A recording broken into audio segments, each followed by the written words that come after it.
माननीय अध्यक्ष महोदय, हम शुक्रगुजार हैं आपके प्रति कि आपने हमें बजट से संबंधित बातों को सदन में रखने का मौका दिया।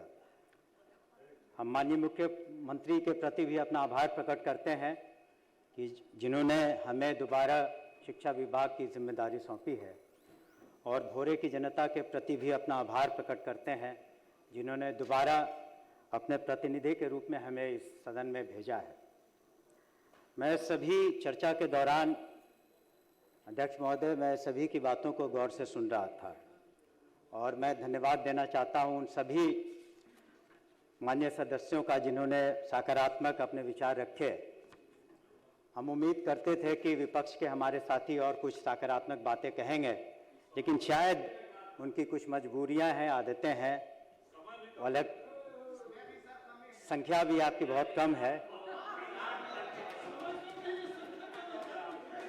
महोदय, 2005 नवंबर में जब सूबे की जनता ने माननीय मुख्यमंत्री जी को जिम्मेदारी दी, तब उन्होंने सुशासन का और न्याय के साथ विकास का मजबूत आधारशिला रखी और उनका मानना है कि शिक्षा एक ऐसा माध्यम है जिससे समाज में आर्थिक विकास, सामाजिक विकास और बौद्धिक विकास किया जा सकता है। और इसी सोच के साथ उन्होंने महात्मा गांधी से प्रेरणा लेते हुए और समाजवादी के सोच के विचारधारा के पुरोधा होते हुए उन्होंने सुनिश्चित किया कि शिक्षा की लौ सूबे के हर कोने तक जाए और साथ ही साथ समाज के हर वर्ग तक शिक्षा की लौ जाए, पहुंच सके शिक्षा जिन्हें आज तक शिक्षा नहीं मिल रही थी। विशेष करके उन सभी गांवों में, कस्बों में वंचित समाज के बच्चों में जो अभी तक शिक्षा से महरूम थे। और शिक्षा विभाग ने भी तो प्रगति की है। शिक्षा की नीति और कल्याणकारी योजनाओं के कारण आज हम बहुत आगे बढ़ चुके हैं। साथ ही साथ नवाचार, टेक्नोलॉजी का इस्तेमाल, कैसे हमारे बच्चों को आगे चल कर के नौकरी मिले, रोजगार शुरू कर सके, स्टार्टअप शुरू कर सके, हम सभी क्षेत्र में प्रगति कर रहे हैं। महोदय, इतिहास गवाह है कि किस तरीके से नालंदा विश्वविद्यालय, विक्रमशिला विश्वविद्यालय का जितना नाम था उतना ही नाम मिथिलांचल में वैदिक के ज्ञान, वेद के ज्ञान की भी आस्था और वहाँ पर भूमि रही है। हम लोग भी चाहते हैं, हमारी सरकार चाहती है, एनडीए की सरकार चाहती है कि हम शिक्षा को उन ऊंचाइयों तक ले जाएं। और निश्चित रूप से हम सभी जानते हैं कल ज़रूर आएगा, ये तय है महोदय, लेकिन कल का स्वरूप क्या होगा, शिक्षा का स्वरूप क्या होगा, ये बहुत महत्वपूर्ण है। और माननीय मुख्यमंत्री जी की, हमारी सरकार की जो सोच है और जो योजनाएं हैं वो सुनिश्चित करेंगे कि हमारे छात्र छात्राओं का भविष्य उज्जवल हो। इसी सोच के साथ कि उन्नत शिक्षा, उज्जवल भविष्य को लेकर के हम सभी 7 निश्चय 3 के साथ आए हैं, जिसमें समावेश किया गया है कि हर, जैसा कि माननीय मुख्यमंत्री जी ने भी अपने बजटीय भाषण में कहा था कि किस तरीके से हर ब्लॉक में मॉडल स्कूल होगा, हर ब्लॉक में एक डिग्री कॉलेज होगा, उच्च शिक्षा विभाग को अलग किया गया, सेंटर ऑफ एक्सेलेंस बनेगा, एजुकेशन सिटी का निर्माण होगा। इन सभी सोचों के साथ हम लोग आगे बढ़ रहे हैं महोदय। हम सभी जानते हैं कि पूर्व में शिक्षा की क्या स्थिति थी।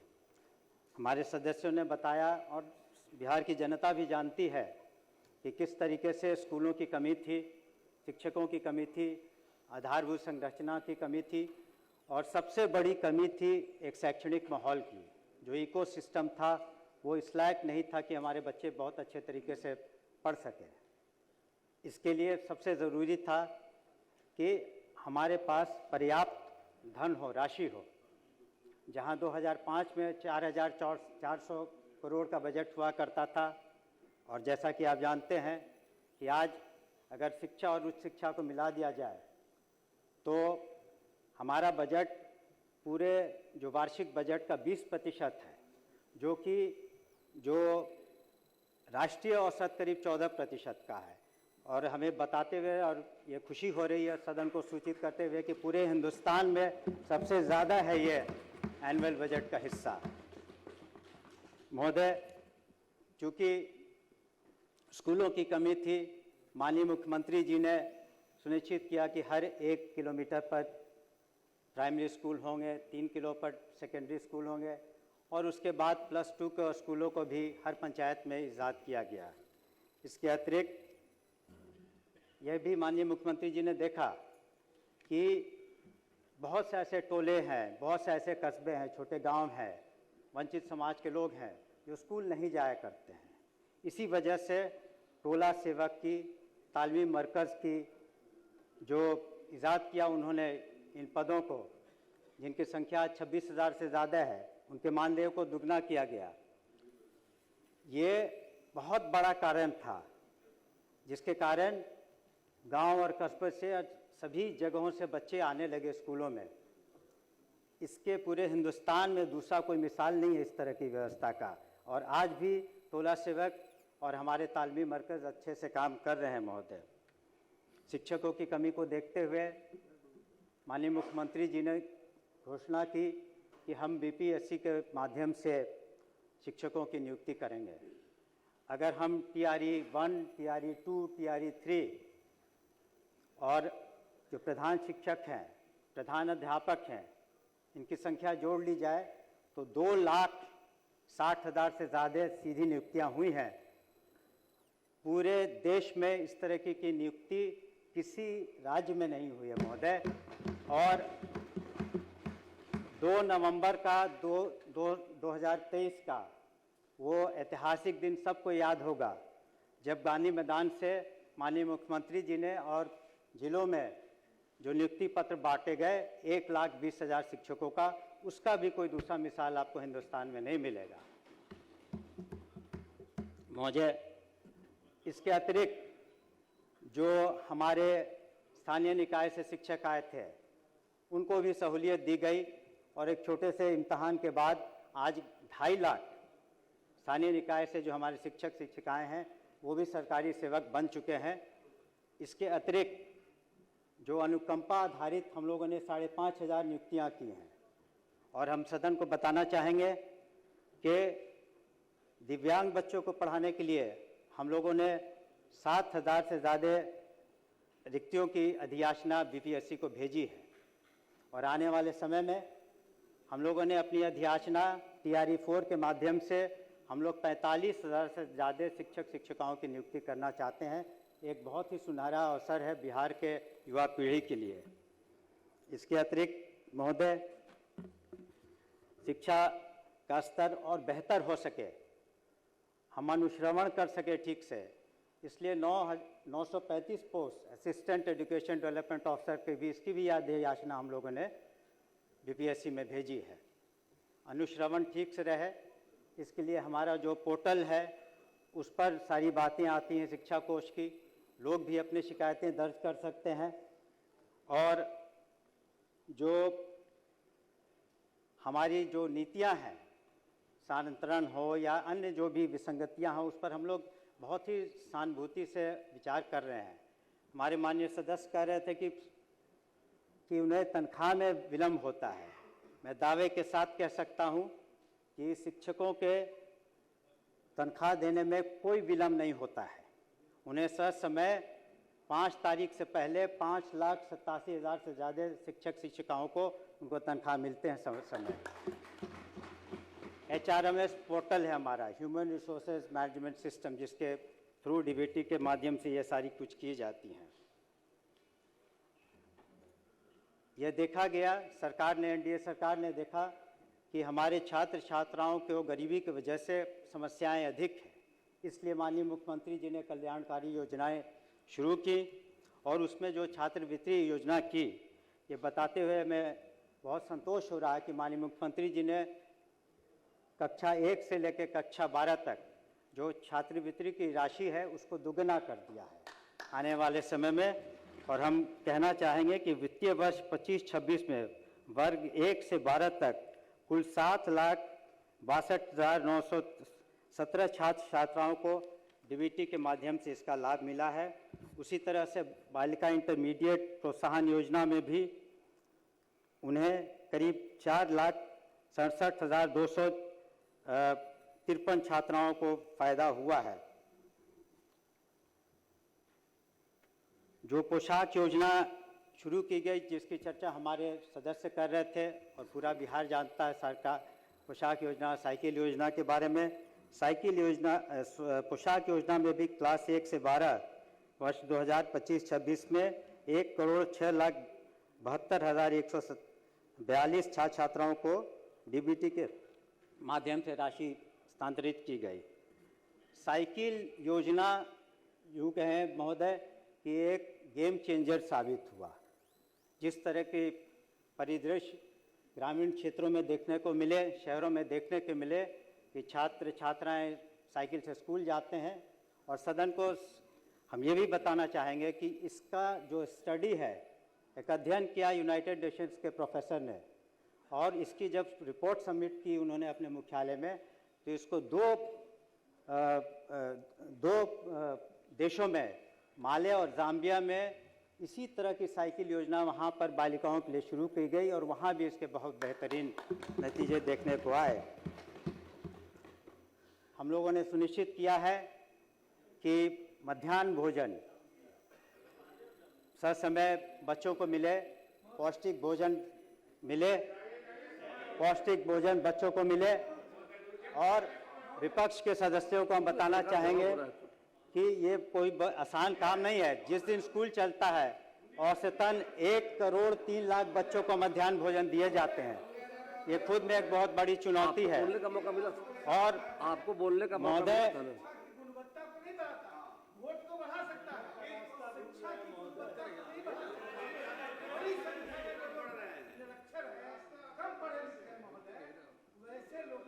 आगे आप हमारी बात सुनने का धैर्य रखें, आगे चल के उसके बताएंगे कि आर्टिफिशियल इंटेलिजेंस के बारे में हम लोग क्या कर रहे हैं। महोदय पूरी बात सुन लीजिए, आप पढ़िए।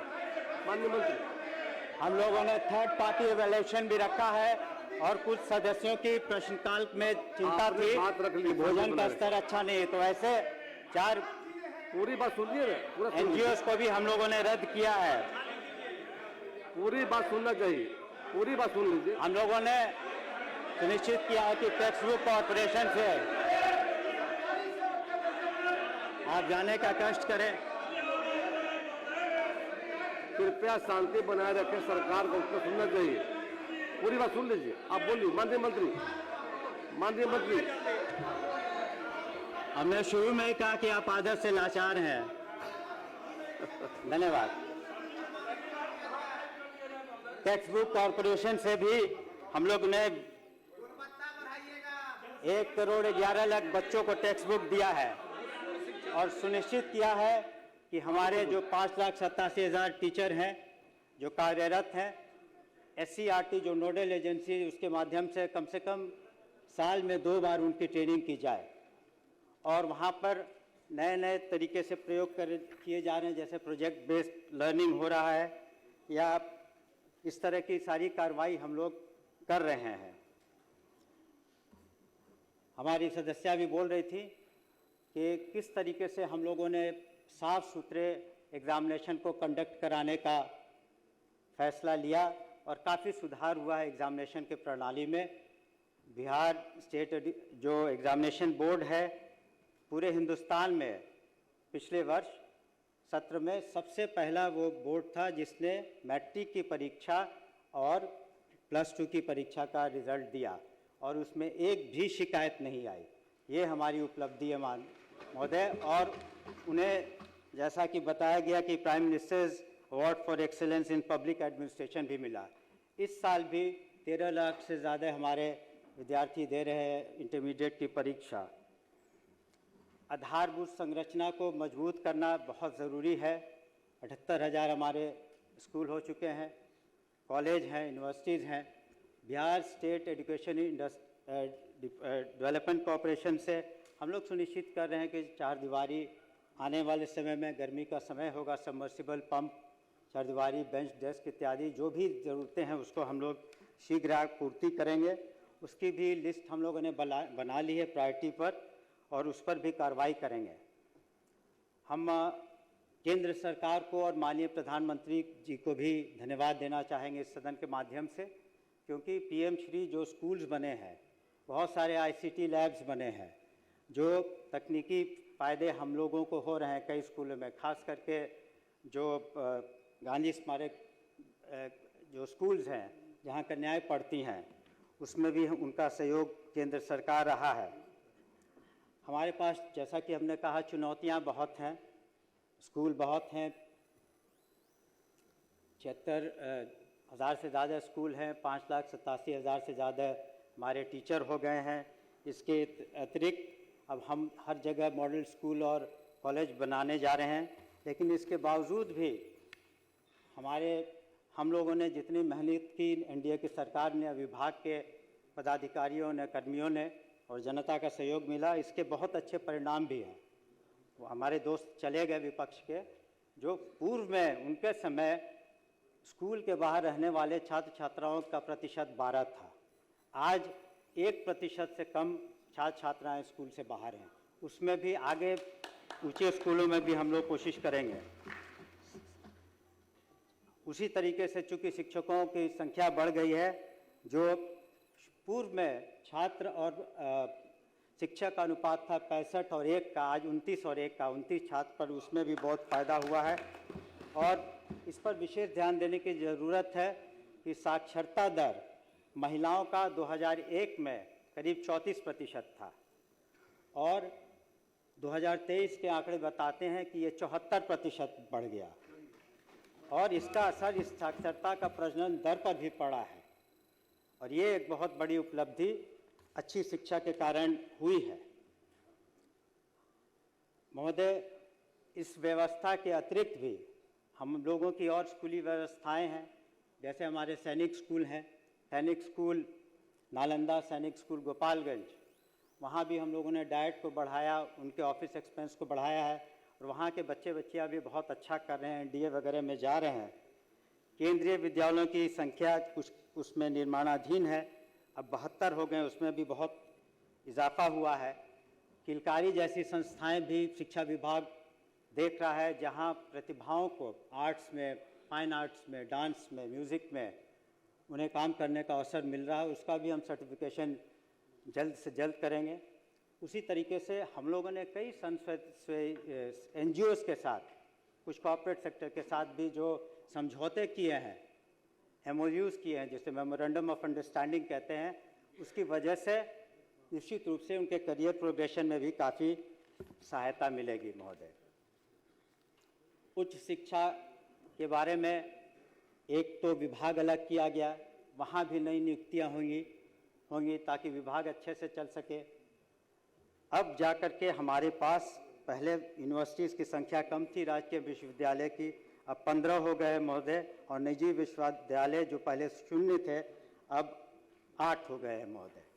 साथ ही साथ हम ये कहना चाहेंगे कि पूरे सदन की हमेशा से चिंता रही है बिहार में भी छात्र छात्राओं को कि कैसे सेशन समय पर हो। तो ये हम खुद भी गए थे जेपी यूनिवर्सिटी, वहाँ जाके हमने समीक्षा की थी, और ये बताते हुए बहुत खुशी है कि माननीय राज्यपाल का भी बहुत सहयोग रहा है। और अब मात्र 2 विश्वविद्यालय ऐसे हैं इस 15 में जहाँ जो हमारा सेशन है बहुत थोड़े कुछ महीनों से पीछे है, बाकी सभी जगह सेशंस करीब करीब समय पर आ चुका है महोदय। और उच्च शिक्षा में माननीय मुख्यमंत्री जी ने जो स्टूडेंट क्रेडिट कार्ड स्कीम की शुरुआत की, इसका भी, और बिल्कुल ब्याज रहित, इंटरेस्ट फ्री, आज 4.5 लाख विद्यार्थी जो all India institute of medical sciences में, IITs में हैं, कई मैनेजमेंट स्कूल में है, बिहार में है, तो इसका भी कोई दूसरा उदाहरण पूरे देश में नहीं है। ये भी एक बहुत बड़ी उपलब्धि हमारे सरकार की, एनडीए की, कि किस तरीके से हमारे बच्चों को उच्च शिक्षा में मदद मिल रही है। वहाँ भी हम लोगों ने जो माननीय सदस्य कह रहे थे कि किस तरीके से असिस्टेंट प्रोफेसर्स की कमी है, तो कमीशन के द्वारा भी वहाँ पर करीब करीब 3,500 नियुक्तियाँ हो चुकी हैं। आने वाले समय में हम और उसमें नियुक्ति करेंगे। हम लोग पारदर्शिता लाना चाहते हैं और एक सामर्थ्य मॉडल है जिसके बारे में हम सदन को सूचित करना चाहेंगे। वो मॉडल गवर्नमेंट ऑफ इंडिया का यूजीसी के द्वारा इजाद किया गया है। अगर वो मॉडल पोर्टल पर आज आ जाता है तो हम लोग के बच्चों को एडमिशन में, उसको मार्कशीट डाउनलोड करने में, डिग्री डाउनलोड करने में बहुत सहूलियत होगी। उसी तरह से महोदय, जो हम लोग के जो science and technology technical education की बात है, आप अलग से मिल लीजिएगा महोदय, बोलते हैं आपको मौका बहुत मिलता है। साइंस एंड टेक्निकल एजुकेशन में अब जैसा कि हमारे साथी ने बताया कि वहाँ भी जो पहले स्थिति थी उसमें बहुत सुधार हुआ है। जहाँ नगण्य वहाँ संस्थाएं थे, आज इंजीनियरिंग कॉलेज हमारे 38 है, पॉलिटेक्निक्स की संख्या 46 है। माननीय मुख्यमंत्री हमारे चांसलर हैं इंजीनियरिंग यूनिवर्सिटी के, और वहाँ का जो प्लेसमेंट रेट है, जो नौकरियाँ मिल रही हैं बच्चों को, वो बहुत अच्छा है। और साइंस एंड टेक्नोलॉजी के द्वारा जो प्लानिटेरियम है दरभंगा में और पटना में, इसके अतिरिक्त 2 और प्लानिटेरियम बनाने का प्रस्ताव है। साइंस सिटी जो राजेंद्र नगर स्टेडियम के बगल में है, वो भी देखने योग्य है, अब्दुल कलाम साइंस सिटी, वहाँ भी बहुत काम हो रहा है। लेकिन एक महत्वपूर्ण विषय पर ज़रूर बोलना चाहूँगा इस विभाग के बारे में महोदय, कि आने वाला समय आर्टिफिशियल इंटेलिजेंस का होगा। और आज दिल्ली में भी artificial intelligence summit, impact summit चल रहा है।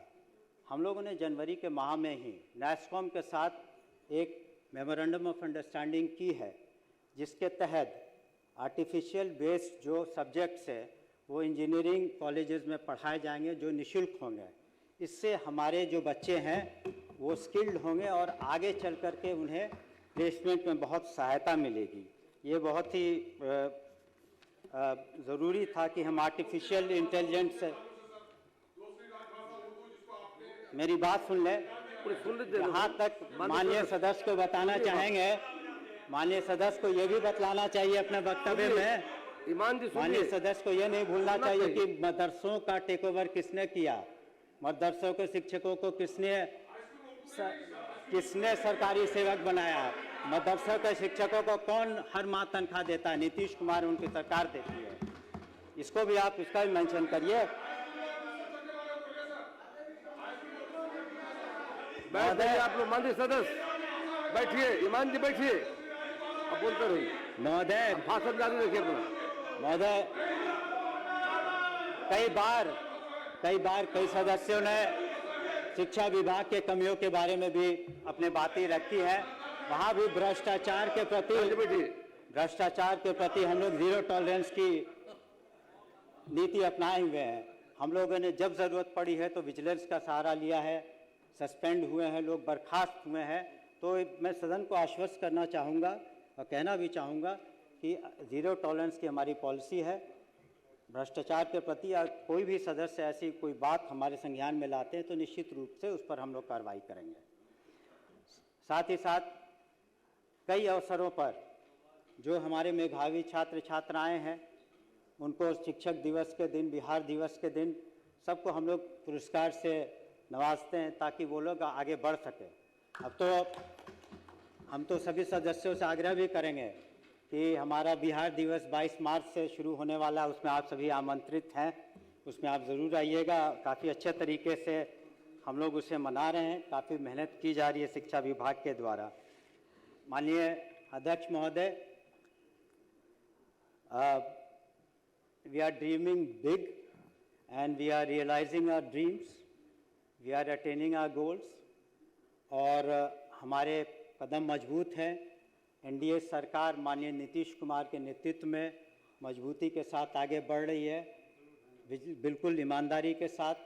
साथ ही साथ जो उनकी सोच है, दूरदर्शिता है और उनका जो संकल्प है, ये सुनिश्चित करेगा कि आने वाले समय में एक शिक्षित और विकसित बिहार के सपने को हम जरूर साकार करेंगे। आपका बहुत बहुत धन्यवाद।